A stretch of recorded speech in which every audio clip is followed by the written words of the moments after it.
আসসালামু আলাইকুম। Cantonment public school and college আয়োজিত অনলাইন ক্লাসে তোমাদের স্বাগতম।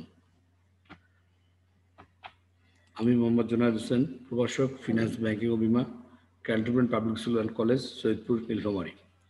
আজকের এই পাঠে আমরা অসমান আন্তঃপ্রবাহের বর্তমান এবং ভবিষ্যৎ মূল্য নির্ণয় করা শিখব।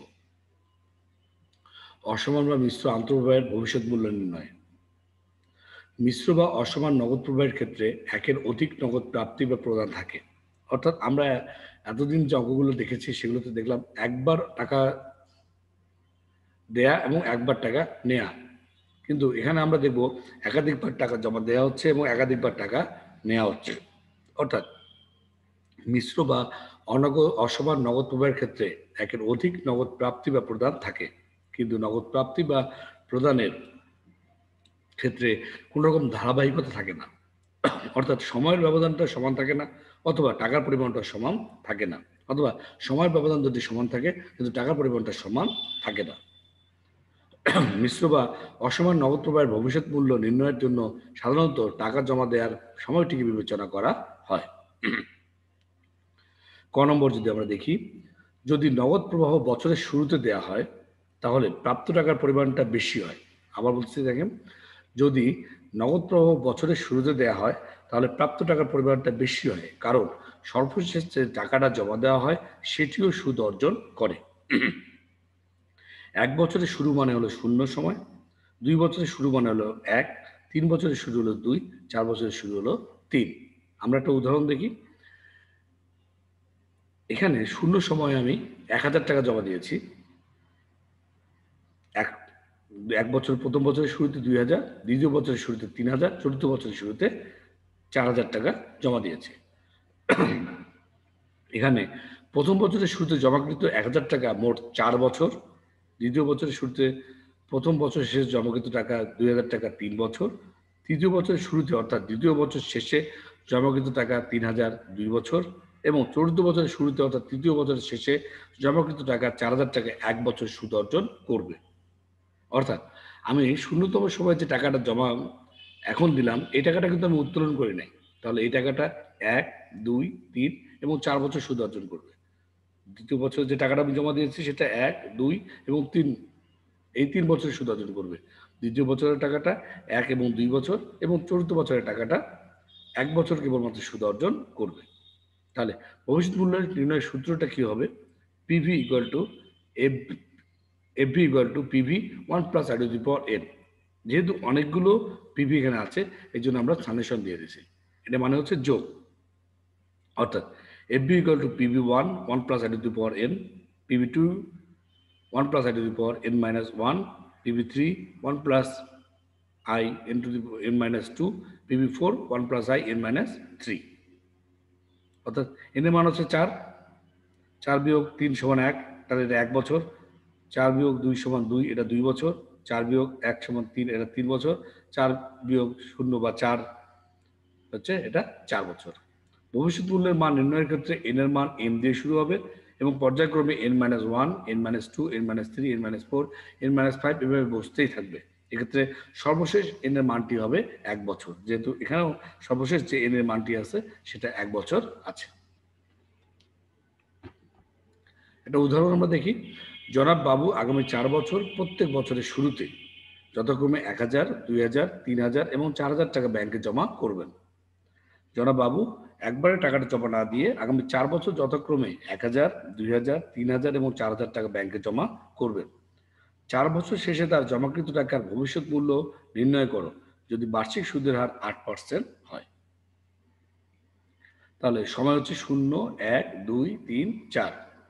তাহলে 1,000, 2,000, 3,000 এবং 4,000। তাহলে পিভি নট ইকুয়াল টু 1,000 টাকা, পিভি ওয়ান ইকুয়াল টু 2,000 টাকা, পিভি টু ইকুয়াল টু 3,000 টাকা এবং পিভি থ্রি ইকুয়াল টু 4,000 টাকা। এন এর মান হচ্ছে 4 বছর এবং আই এর মান হচ্ছে 0.08। সূত্রটা যদি আমরা দেখি তাহলে PV equal to FV equal to PV 1 plus I to the power N. যেহেতু অনেকগুলো পিভি আছে এই জন্য সানেশন আমরা দিয়ে দিচ্ছি। অর্থাৎ FV equal to PV not 1 plus I to the power N, N minus 0, PV1 1 plus I to the power n, n minus 1, PV2 1 plus I to the power n, n minus 2, PV3 1 plus I n minus 3। অর্থাৎ 1000 1 plus 0.08 4 minus 0, 2000 1 plus 0.08 4 minus 1, 3000 1 plus 0.08 4 minus 2, 4000 1 plus 0.08 4 minus 3। আমরা যদি মানগুলো বের করি calculation করে, তাহলে আমরা পাবো এফবি ইকুয়াল টু 11,699.11269 টাকা। অর্থাৎ বাবু 4 বছর পরে সর্বসাকুল্যে 11,699.11 টাকা পাবে। আর সে জমা দিবে 3, 6, 10,000 টাকা। এই 10,000 টাকা জমা দিয়ে সে টাকা পাবে হলো 11,699 টাকা। অর্থাৎ যদি বছরের শুরুতে টাকা জমা দেয় তাহলে টাকার পরিমাণটা একটু বেশি হয়। এবার আসে অসমান বা মিশ্র আন্তঃব্যয়ের ভবিষ্যৎ মূল্য যদি বছরের শেষে টাকা জমা দেওয়া হয়। মিশ্র বা অসমান নগদ প্রবাহের ক্ষেত্রে একের অধিক প্রাপ্তি বা প্রদান থাকে, কিন্তু নগদ প্রাপ্তি বা প্রদানের ক্ষেত্রে কোনো রকম ধারাবাহিকতা থাকে না। আগের কথাই, মিশ্র বা অসমান নগদ প্রবাহের ভবিষ্যৎ মূল্য নির্ণয়ের ক্ষেত্রে সাধারণত টাকা জমা দেওয়ার বিষয়টিকেই সবচেয়ে গুরুত্ব দেওয়া হয়। যদি নগদ প্রবাহ বছরের শেষে দেওয়া হয় তাহলে প্রাপ্ত টাকার পরিমাণটা কম হয়, কারণ সর্বশেষ যে টাকাটা জমা দেওয়া হয় সেটি কোনো সুদ অর্জন করে না। আমি চতুর্থ বছরের শেষে যে টাকাটা জমা দিব সে টাকাটা তুমি পরের দিনে উত্তোলন করে নিচ্ছি, অর্থাৎ এই টাকাটা কোনো সুদ অর্জন করবে না। অর্থাৎ 4,000 টাকা আমি 4,000 টাকাই ফেরত পাবো, এখানে কোনো সুদ অর্জন তো হবে না। এই জন্য বলা হয়েছে প্রথম বছরের শেষে 1,000 টাকা, মোট 3 বছর। আপনাকে গ্রাফটাই বলে দিচ্ছে 1, 2, 3 বছর। দ্বিতীয় বছরের শেষে জমাকৃত টাকা 2,000 টাকা, মোট 2 বছর। তৃতীয় বছরের শেষে জমাকৃত টাকা 3,000 টাকা, মোট 1 বছর। এবং চতুর্থ বছরে জমাকৃত টাকা কোনো সুদ অর্জন করবে না। অর্থাৎ ভবিষ্যৎ মূল্য নির্ণয়ের সূত্রটি হবে FP equal to PV 1 plus I to the power N. যেহেতু অনেকগুলো পিভি আছে এই জন্য এটি সামেশনের অন্তর্ভুক্ত হবে। FP equal to PV 1 plus I N minus 1, এখানে এন মাইনাস 1 দিয়েই শুরু। PV2 1 plus I n minus 2, PV3 1 plus I n minus 3, PV4 1 plus I n minus 4। অর্থাৎ ভবিষ্যতের মূল্যের মান নির্ণয়ের ক্ষেত্রে n এর মান n minus 1 দিয়ে শুরু হবে এবং পর্যায়ক্রমে তা n minus 2, n minus 3, n minus 4, n minus 5, n minus 6 এভাবে চলতেই থাকবে এবং সর্বশেষ বছরে n এর মানটি হবে 0, অর্থাৎ 4 বিয়োগ 4 ইকুয়াল টু 0। আমরা যদি একটা উদাহরণ দেখি তাহলে আমরা দেখতে পারবো জনাব বাবু আগামী 4 বছরের প্রত্যেক বছরের শেষে যথাক্রমে 1,000 টাকা, 2,000 টাকা, 3,000 টাকা এবং 4,000 টাকা ব্যাংকে জমা করবেন। 4 বছর শেষে তার জমাকৃত টাকার ভবিষ্যৎ মূল্য নির্ণয় করো যদি বার্ষিক সুদের হার 8% হয়। আমরা গ্রাফের মধ্যে দিয়ে দিলাম প্রথম বছরে 1,000 টাকা, দ্বিতীয় বছরে 2,000 টাকা, তৃতীয় বছরে 3,000 টাকা এবং চতুর্থ বছরে 4,000 টাকা। এন এর মান হচ্ছে 4 বছর এবং আয়ের মান হচ্ছে 0.08। তাহলে আমরা সূত্রে আসি FB equal to summation of PV 1 plus I to the power N. তাহলে FB equal to PV 1 plus I to the power N, as usual 1 minus N minus 1, PV2 1 plus I n minus 2, PV3 1 plus I n minus 3, PV4 1 plus I n minus 4।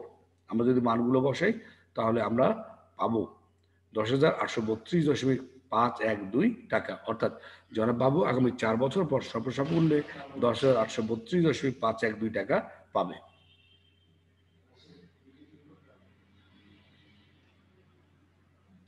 আর আমরা যদি আগের অঙ্কটার সাথে একটু দেখি তাহলে জনাব বাবু বছরের শেষে যদি টাকা প্রদান করে তাহলে তিনি টাকা কম পাবেন। একই টাকা তিনি এই 1,000, 2,000, 3,000, 4,000 টাকা যদি বছরের শুরুতে প্রদান করেন তাহলে তিনি পাবেন 11,699 টাকা। আর যদি বছরের শেষে প্রদান করেন তাহলে তিনি পাচ্ছেন 10,832.512 টাকা। অর্থাৎ তিনি 866.60 টাকা কম পাচ্ছেন। এটি হচ্ছে টাকা ব্যাংকে আগে দেয়া বা পরে দেওয়ার খেসারত। এবার আসি অসমান বা মিশ্র আন্তঃব্যয়ের বর্তমান মূল্য নির্ণয়। মিশ্র বা অসমান নগদ প্রবাহের ক্ষেত্রে একের অধিক নগদ প্রাপ্তি বা প্রদান থাকে, কিন্তু নগদ প্রাপ্তি বা প্রদানের ক্ষেত্রে কোনো রকম ধারাবাহিকতা থাকে না। যদি নগদ প্রবাহ বছরের শুরুতে পাওয়া যায় তাহলে প্রাপ্ত টাকার পরিমাণটা বেশি হয়, কারণ সর্বশেষ যে টাকাটা জমা দেওয়া হয় সেটি বাট্টা করা হয় না। আবারও বলতেছি দেখি, যদি নগদ প্রবাহ বছরের শুরুতে পাওয়া যায় তাহলে প্রাপ্ত টাকার পরিমাণটা বেশি হয়, কারণ সর্বপ্রথম যে টাকাটা জমা দেওয়া হয় সেটিকে বাট্টা করা হয় না। অর্থাৎ 1,000 টাকাকে আজকের আমরা কোনো বাট্টা করব না, কারণ আজকে জমা দিয়ে আজকেই নিয়ে নিচ্ছি, অর্থাৎ এটি কোনো বাট্টা হবে না। অর্থাৎ প্রথম বছরের শুরুতে শূন্য সময় গণনাকৃত 1,000 টাকা কোনো বাট্টা হবে না। আবার দ্বিতীয় বছরের গ্রহণকৃত টাকাকে 1 বছরের ফ্যাক্টর রেট দিয়ে ভাগ করতে হবে। এভাবে দ্বিতীয় বছরের ফ্যাক্টর এবং তৃতীয় বছরের ফ্যাক্টর দিয়ে ভাগ করতে হবে। তাহলে বর্তমান মূল্য নির্ণয়ের সূত্রটি হবে PV = summation of FB by 1 plus I to the power n, অর্থাৎ PV = FB by 1 plus I n minus 4, FB by 1 plus I n minus 3, FB by 1 plus I n minus 2, FB by 1 plus I n minus 1। অর্থাৎ এটি শূন্য করতে হবে। তাহলে 4 বিয়োগ 4 সমান 0, 4 বিয়োগ 3 সমান 1, 4 বিয়োগ 2 সমান 2, 4 বিয়োগ 1 সমান 3। অর্থাৎ ভবিষ্যৎ মূল্য নির্ণয়ের বর্তমান মূল্য নির্ণয়ের ক্ষেত্রে n এর মান n-4 দিয়ে শুরু হবে এবং পর্যায়ক্রমে তা n-3, n-2, n-1 হবে এবং সর্বপ্রথম n এর মানটি হবে 0। সর্বপ্রথম n এর মানটি হবে 0।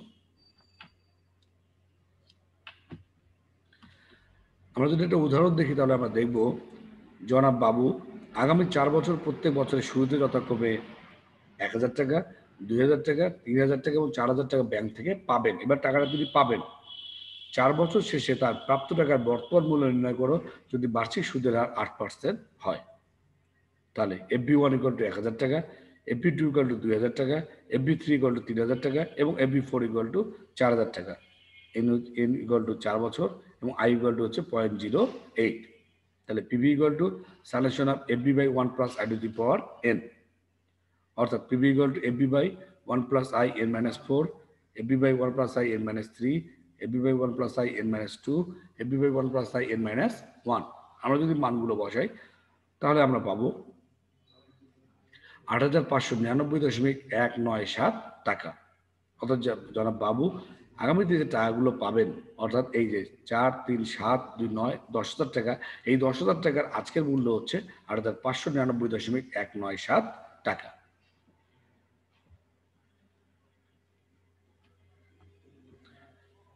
আর যদি বছরের শেষে টাকা নেওয়া হয়, যদি নগদ প্রবাহ বছরের শেষে পাওয়া যায় তাহলে প্রাপ্ত টাকার পরিমাণটা কম হয়, কারণ সর্বপ্রথম যে টাকাটা জমা দেওয়া হয় সেটিকেও বাট্টা করা হয়। অর্থাৎ এই 1000 টাকা এবার বাট্টা হবে। তাহলে প্রথম বছর শেষে গ্রহণকৃত 1000 টাকা 1 বছরের ফ্যাক্টর রেটে, আবার দ্বিতীয় বছরে গ্রহণকৃত টাকাকে 2 বছরের ফ্যাক্টর রেটে, এভাবে তৃতীয় বছরের ফ্যাক্টর এবং চতুর্থ বছরের ফ্যাক্টর দিয়ে ভাগ করতে হবে। অর্থাৎ PV = FB by 1 plus I to the power n, তাহলে FB = 1 plus I n minus 3, FB by 1 plus I n minus 2, FB by 1 plus I n minus 1, FB by 1 plus I n minus 0।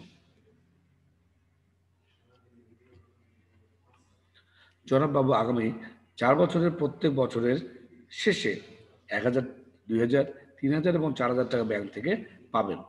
4 বছর শেষে তার প্রাপ্ত টাকার বর্তমান মূল্য নির্ণয় করো যদি বার্ষিক সুদের হার 8% হয়। আমরা টাইমলাইনে অঙ্কের মানগুলো বসিয়ে দিয়েছি।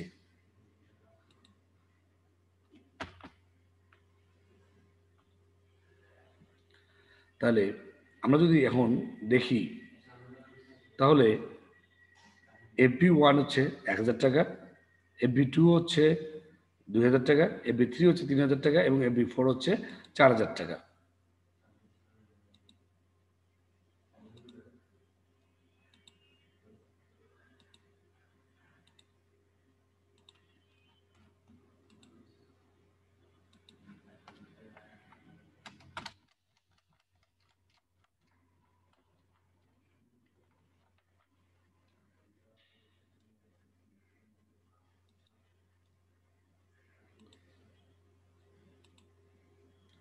আমরা যদি এই টাকাগুলোকে দেখি তাহলে আমরা দেখব প্রথম বছরে 1000 টাকা, দ্বিতীয় বছর 2000 টাকা, তৃতীয় বছর 3000 টাকা এবং চতুর্থ বছরে 4000 টাকা। তাহলে FB1 হচ্ছে 1000, FB2 হচ্ছে 2000, FB3 হচ্ছে 3000 এবং FB4 হচ্ছে 4000 টাকা।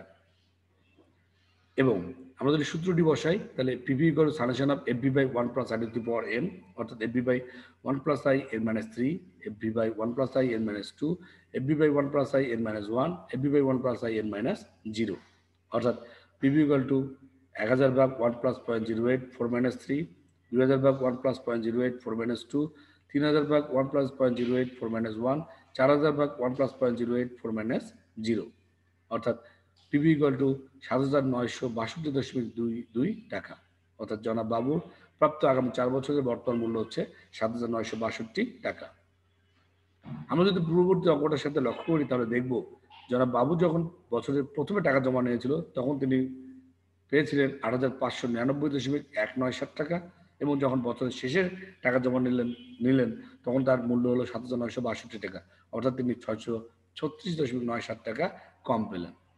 তাহলে টাকা জমা দেওয়া এবং টাকা নেওয়ার ক্ষেত্রে অসমান আন্তঃপ্রবাহের ক্ষেত্রে আমাদের বছরের শুরু এবং শেষ এই বিষয়টিকে লক্ষ্য রাখতে হবে। ধন্যবাদ।